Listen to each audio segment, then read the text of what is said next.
ప్రభు నామానికే మహిమ కలుగునుగాక.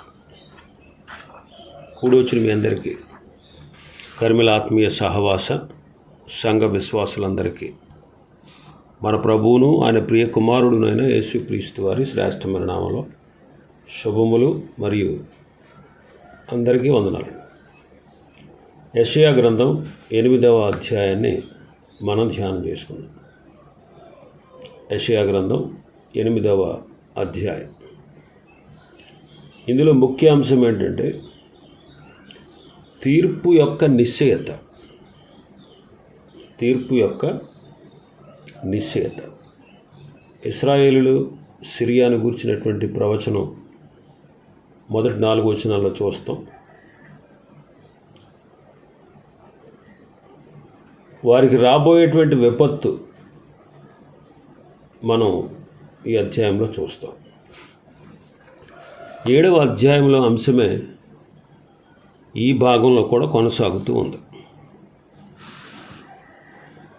ఆరాము, ఇశ్రాయేలు వీళ్ళిద్దరూ వారి నుంచి విడుదల, వారి మీద అష్షూరీయులు వచ్చి ముట్టడించడం, ఆ ప్రభావం యోధా వరకు కూడా రావడం. 7వ అధ్యాయంలో ఆహాజు యెషయా భక్తుడు, యెషయా ప్రవక్త ఇచ్చినటువంటి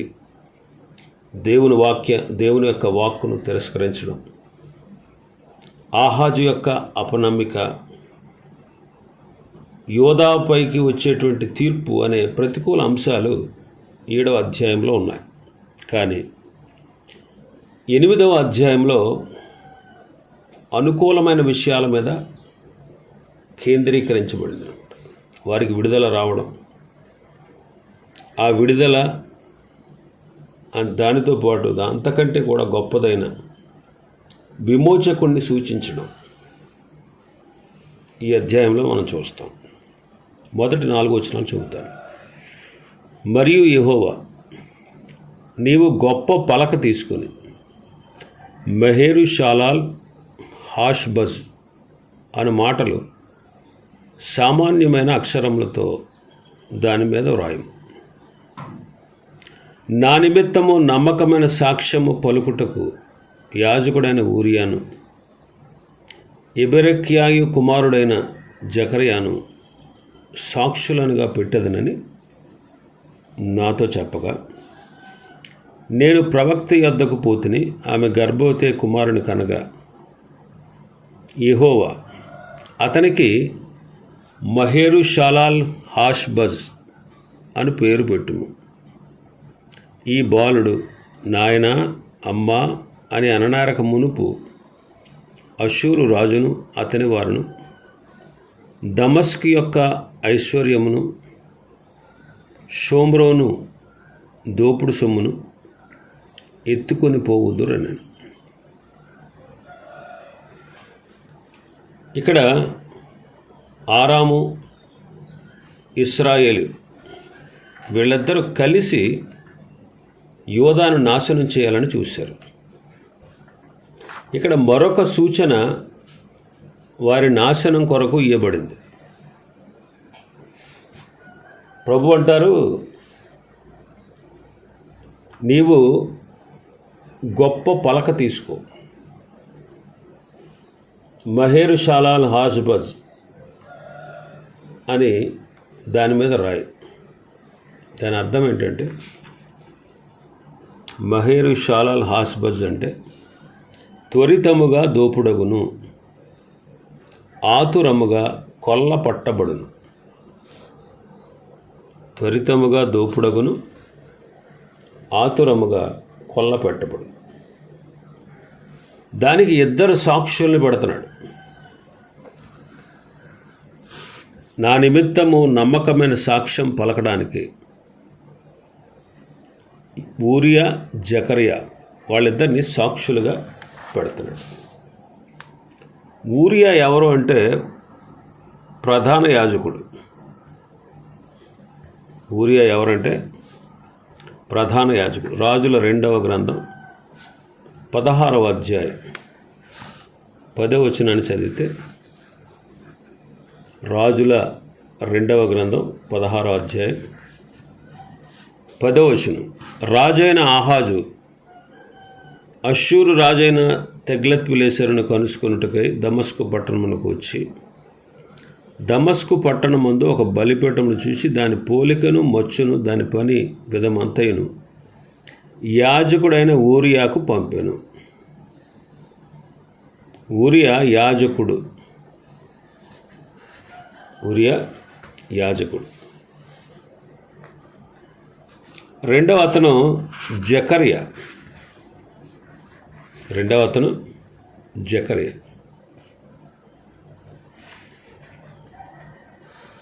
ఈ జకర్యా ఉజ్జియా కాలంలో ప్రవక్త అయి ఉండొచ్చు.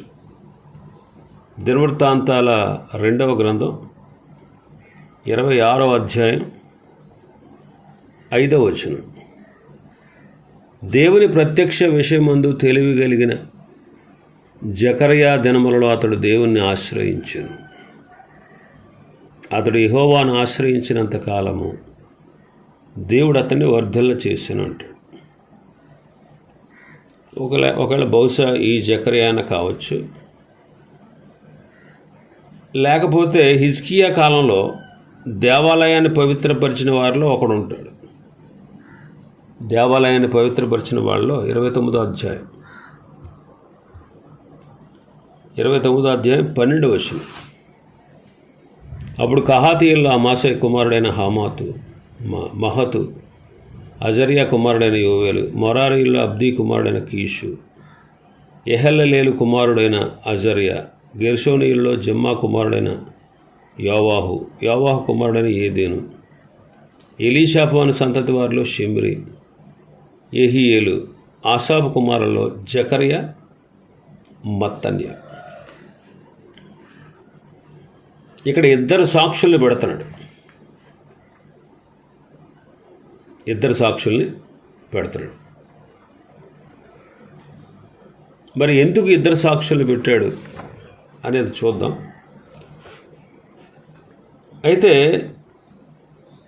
ఆరాము ఇశ్రాయేలీల కూటమి, వీళ్ళిద్దరికీ మరొక సూచన ఇవ్వబడింది. ప్రవక్త్రి అయిన తన భార్యకు పుట్టబోయేటువంటి పిల్లవాని పేరు మహేరు షాలాల్ హాష్బజ్.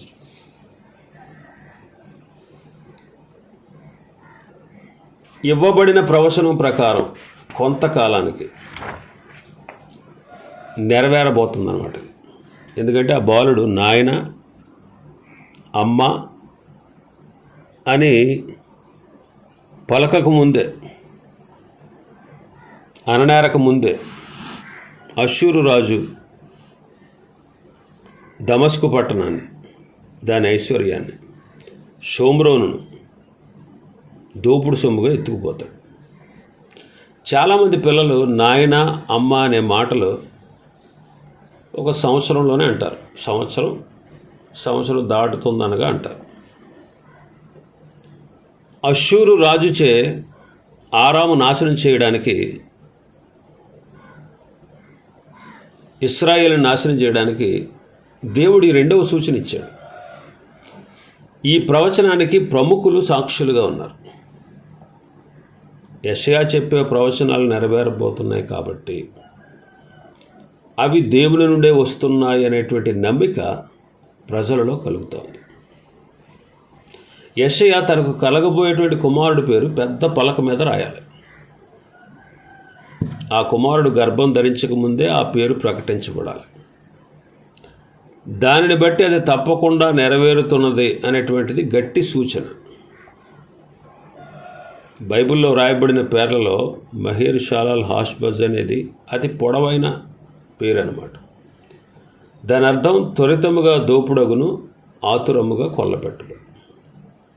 సాధారణంగా సైనికులు తమ శత్రువులను ఓడించినప్పుడు ఇలాంటి కేకలు వేస్తారు. దోచుకోండి, కొల్లపెట్టండి అని కేకలు వేస్తారు.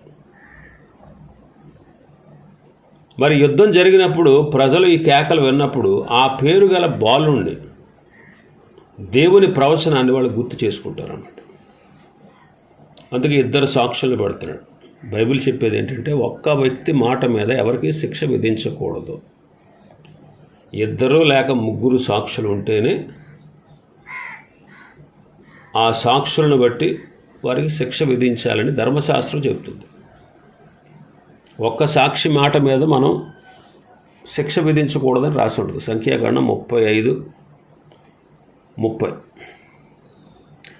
ఎవడైనాను ఒకరిని చావగొట్టిన సాక్షుల నోటి మాట వలన ఆ నరహంతకునికి మరణశిక్ష విధింపవలను. ఒక్క సాక్షి మాట మీదనే ఎవనికి మరణశిక్ష విధింపకూడదు. ద్వితీయోపదేశకాండం 17:6. ఒక్క సాక్షి మాట మీద వానికి శిక్ష విధించకూడదు. 19 ద్వితీయోపదేశకాండం 15. ఒకడు చేయి సమస్త పాపములలో ఏ అపరాధమును గూర్చియే గాని ఏ పాపమును గూర్చియే గాని ఒక్క సాక్షి యొక్క సాక్ష్యమును అంగీకరింపకూడదు. ఇద్దరు సాక్షుల మాట మీదనైనను ముగ్గురు సాక్షుల మాట మీదనైనను ప్రతి సంగతి స్థిరపరచబడు.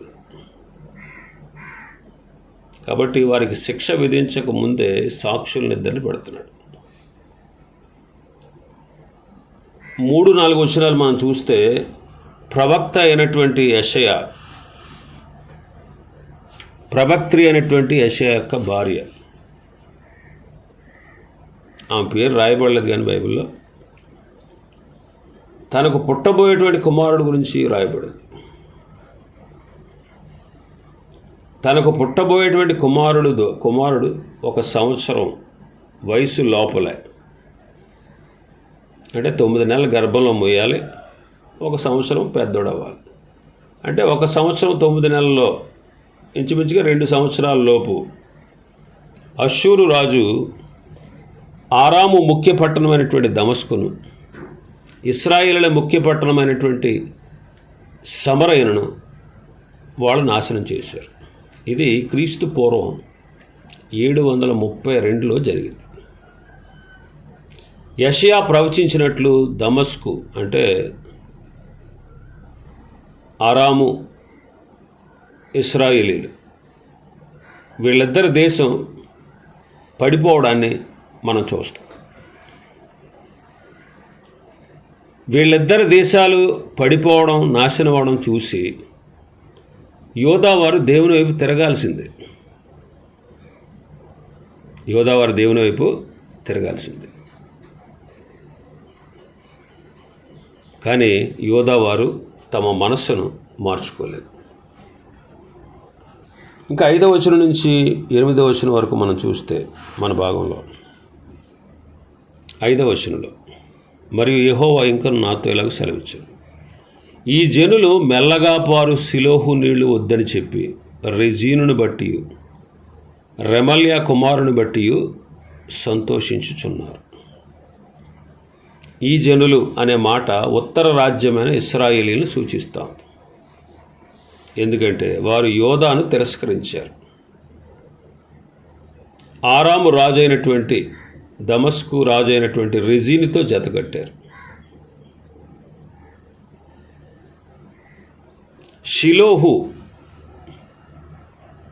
షిలోహు నీళ్లు అంటున్నారు. షిలోహు అంటే సిలోయము, ఇది కోనేరు. ఆ కోనేటిలో నీళ్లు పారుతూ ఉంటాయి.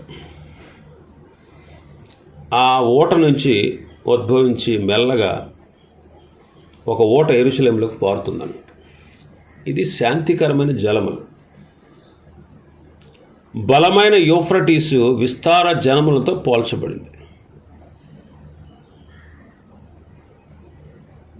అష్షూరు రాజు విస్తారమైనటువంటి జలముల వరద వలె 10 గోత్రాల ఉత్తర రాజ్యాన్ని ముంచివేస్తాడన్నమాట. అయితే అష్షూరు వారి వరద నీళ్లు కూడా యోధాపైకి వస్తాయి. 8వ వచనంలో మనం చూస్తాము, అవి యోధా దేశంలోకి వచ్చి పొర్లి ప్రవహించును, అవి కుతికల లోతగును. అంటే పూర్తిగా నాశనం కాదు, కానీ మెడలోతు వరకు వస్తాయన్నమాట. పూర్తిగా నాశనం కాదు. ఇది క్రీస్తు పూర్వం 701లో నెరవేరింది.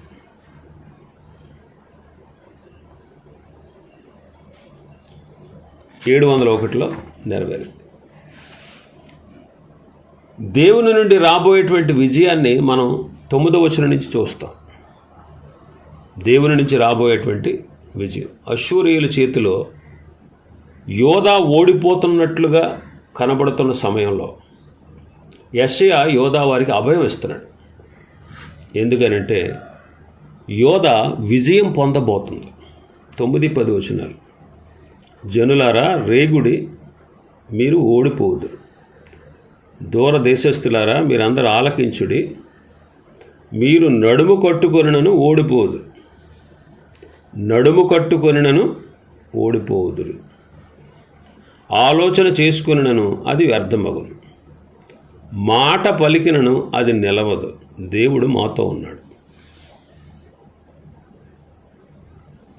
దేవుడు ఇమ్మానుయేలుగా వారికి తోడుగా ఉన్నాడు. 7వ అధ్యాయం నుండి 9వ అధ్యాయం వరకు ఆయన అభయం ఇస్తున్నాడు. అందుకే 10వ వచనంలో కూడా ఏమంటున్నాడు? దేవుడు మాతో ఉన్నాడు అంటున్నాడు.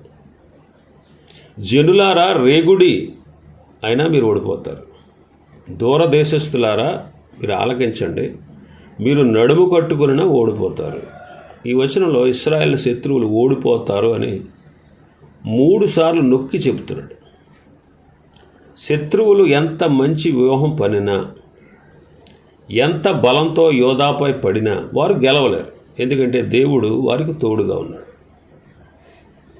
యోధా వారు ఎంత హీనమైన పరిస్థితుల్లో ఉన్నా ఇమ్మానుయేలుపై అంటే రాబోయే విమోచకుడిపై దేవునిపై విశ్వాసం ఉంచితే దేవుడు వారిని విడనాడాడు. చివరకు యెషయా ప్రవచనం నిరూపించబడింది. విశ్వసించనందుకు ఆహాజు గద్దించబడ్డాడు.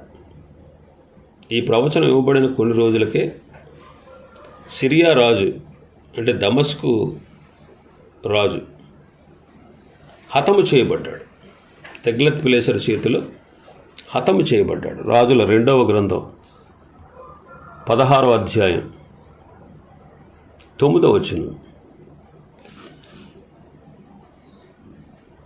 నేను నీ దాసుడను, నీ కుమారుడునే ఉన్నాను గనుక నీవు వచ్చి నా మీదకు లేచిన సిరియా రాజు చేతిలో నుండి ఇశ్రాయేల్ రాజు చేతిలో నుండి నన్ను రక్షింపవలనని అష్షూరు రాజైన తెగ్లత్-పిలేసరు వద్దకు దూతలను పంపగా అష్షూరు రాజు అతని మాట అంగీకరించి దమస్కు పట్టణం మీదకు వచ్చి దాన్ని పట్టుకొని రెజీనును హతము చేసి ఆ జనులను కీరు పట్టణమునకు చెరదీసుకొని పోయాను. ఇశ్రాయేల్ రాజు కూడా అష్షూరు రాజైన షల్మనేసరు చేత ఓడింపబడ్డాడు. అది 17వ అధ్యాయం 6వ వచనంలో చదువుతాం. హోషేయ ఏలుబడిలో 9వ సంవత్సరం అందు అష్షూరు రాజు షోమ్రోను పట్టణమును పట్టుకొని ఇశ్రాయేలు వారిని అష్షూరు దేశంలోనికి చెరగొనిపోయి గోజాను నది దగ్గర ఉన్న హాలహు హాబోరు అను స్థలముల యందును మాదీయుల పట్టణంలోను వారిని ఉంచెను. అయితే అష్షూరీయులు యోధాపైకి దండెత్తడానికి కూడా వచ్చారు. అదే చెప్పాడు కదా, మీరు రేగుడి అయినా మీరు ఓడిపోతారు. మీరు నడుం కట్టుకున్నా సరే మీరు ఓడిపోతారు. మీరు నడుం కట్టుకున్నా సరే మీరు ఓడిపోతారు. ఎందుకని? మా దేవుడు మాతో ఉన్నాడు. మీరు ఆలోచన చేసుకున్నా అది వ్యర్థమవుతుంది అన్నాడు. మరి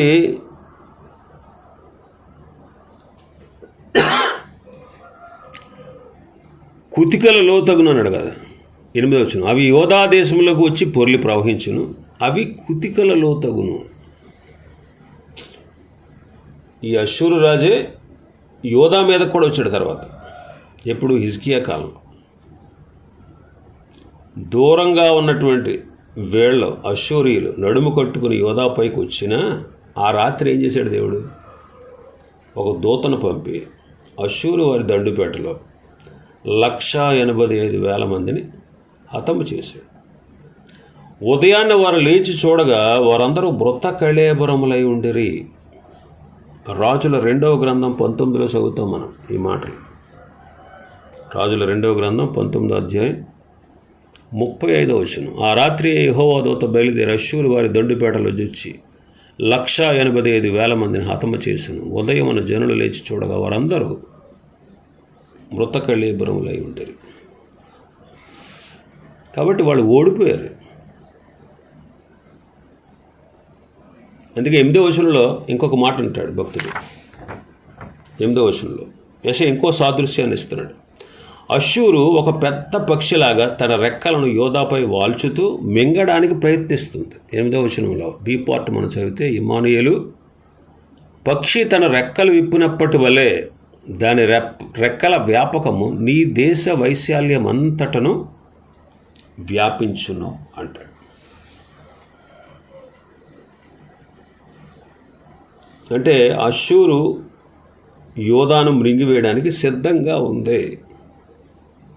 కానీ వాళ్ళు ఓడిపోతారు. ఎందుకని? దేవుడు వారితో ఉన్నాడు. దేవుడు వారితో ఉన్నాడు. అందుకే 8వ వచనం నుంచి మనం చదివితే, జనులార రేగుడి, మీరు ఓడిపోతారు. దూరదేశస్తులారు మీరు అందరూ ఆలకించండి. మీరు నడుము కట్టుకున్నా ఓడిపోతారు. నడుము కట్టుకొని నన్ను ఓడిపోతారు. ఆలోచన చేసుకున్నా ఆలోచన వ్యర్థమవుతుంది. మాట పలుకుతారు, అది నిలవదు. ఎందుకంటే దేవుడు మాతో ఉన్నాడు. దేవుడు మాతో ఉన్నాడు. కాబట్టి శత్రువు ఎంత గొప్పవాడైనా, శత్రువు మనల్ని ఎంత భయంకరంగా మృంగ జూచినా ఎవరున్నారు మనకి? దేవుడు తోడుగా ఉన్నాడు.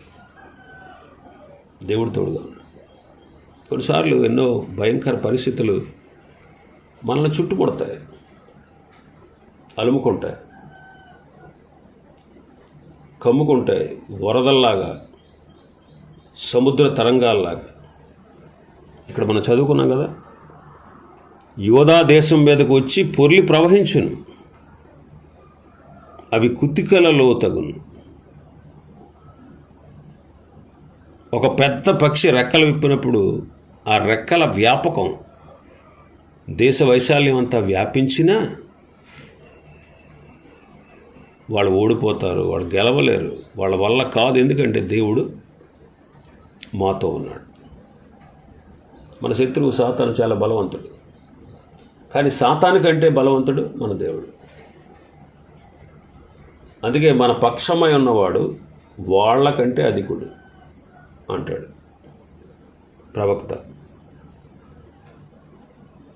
కాబట్టి మన పక్షమున ఉన్నటువంటి మన దేవుడు గొప్పవాడు. శత్రువు మనల్ని వెరిపించాలని చూసినా, భయపెట్టాలని చూసినా, కొన్నిసార్లు చూడండి, మన కుటుంబాలు పాడైపోతాయేమో, భార్యాభర్తల బంధం నిలవదేమో, లేకపోతే ఆరోగ్యం కుదుట పడదేమో, అనేకమైనటువంటి సమస్యలు, నా పిల్లలు రక్షణ పొందరేమో, మార్పు నా బిడ్డల్లో కలగదేమో, దేవుడు చేస్తాడా, ఇలాంటి భయాలు చోటు చేసుకుంటూ ఉంటాయి. శత్రువు రేగుతాడు. మనల్ని ఎలాగైనా సరే కృంగదీయాలి, మనల్ని ఎలాగైనా సరే దేవుని నుంచి దూరం చేయాలి, మనల్ని ఎలాగైనా సరే దేవునికి వ్యతిరేకంగా మార్చాలి, మనల్ని ఎలాగైనా సరే దేవుని నుంచి పూర్తిగా దూరం చేయాలి. అది వాడి ఉద్దేశం. ఎందుకంటే మనం దేవుని ప్రజలం, మనం దేవుని వైపు తిరిగాం. ఒకప్పుడు వాడి చేతిలోనే ఉండేవాళ్ళం, వాడు చెప్పినట్టు చేసేవాళ్ళం. కానీ ఇప్పుడు వాడి చేతిలో నుంచి విడిపించబడ్డాం, ప్రభు పక్షాన చేర్చబడ్డాం, ప్రభు బిడ్డలమయ్యాం. కాబట్టి వాడు మనకు శత్రువు, దేవుడికి శత్రువు వాడు. ఆయన బిడ్డలైనటువంటి మనకు కూడా వాడు శత్రువే. కాబట్టి వాడు కొన్నిసార్లు మాయ చేసి, మోసం చేసి, మనల్ని పడగొట్టి, మనల్ని దేవునికి దూరం చేయడానికి చూస్తాడు. అయినా మన దేవుడు మనకు తోడుగా ఉన్నాడు. మన దేవుడు మనల్ని ఎప్పుడు విడిచిపెట్టేవాడు కాదు.